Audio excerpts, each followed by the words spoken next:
Good morning, my fellow sage, savant, sophist, patriots. Let's take a look at this story from Ground News. Senior Biden admin official posts, then deletes tweet lamenting U.S. being powerless to protect Afghan women. Deputy Assistant Secretary for European and Eurasian Affairs Molly Montgomery posted a tweet early Friday morning. The tweet warned that Afghan women stand to lose everything as the Taliban surges toward Kabul.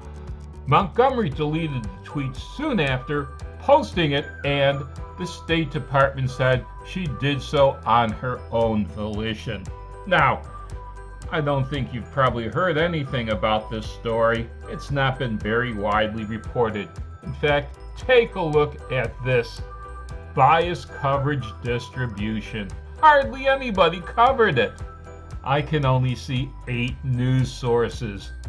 So, if this story is new to you, well, it's because it wasn't reported very well over here. Now, again, I'm afraid I have to go to our British brethren to get a fuller picture on this story. So let's go there right now. This from the Daily Mail. As you can see, the headline points out that it's Biden's State Department. Biden's State Department official deletes tweet thinking about all the Afghan women and girls, saying, "We empowered them to lead. Now we are powerless to help them." Let's take a quick look at the 4 bullet statements before we go on. The first is a quote from the tweet. "Woke up with a heavy heart, thinking about all the Afghan women and girls I have worked with during my time in Kabul," Molly Montgomery tweeted. The State Department official wrote the tweet Friday morning before deleting it hours later. Here is the reason she probably wrote it.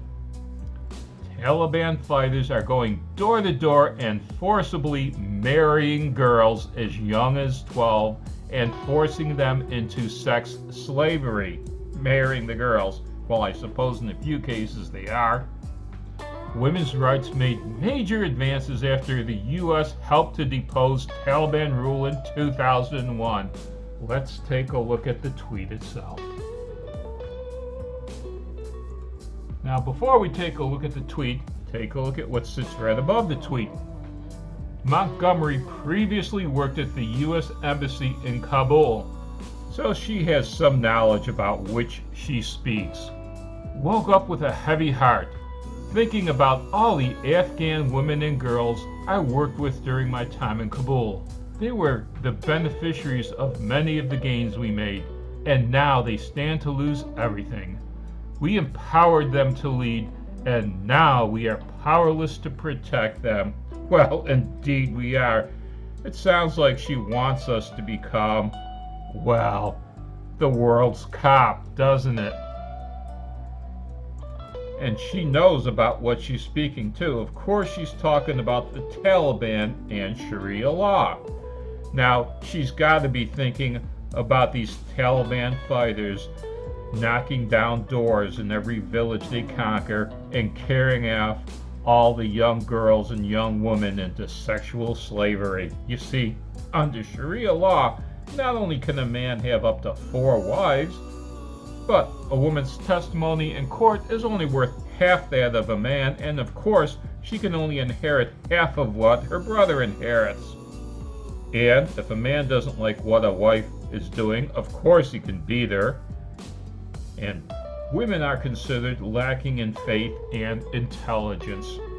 I think the reason she took this down voluntarily is because it's not only a condemnation of Sharia law, but Islam in general. The gains she's talking about in particular that came after the U.S. came into Afghanistan, well, they were never ground up. They were top down. So very few men really took hold of these beliefs. they were never deeply rooted. The root cause of this problem that she's talking about in her tweet are Sharia law and the Islam faith in particular. So of course she took this down voluntarily. She couldn't appear to be denigrating Sharia law and the Islam faith, can she?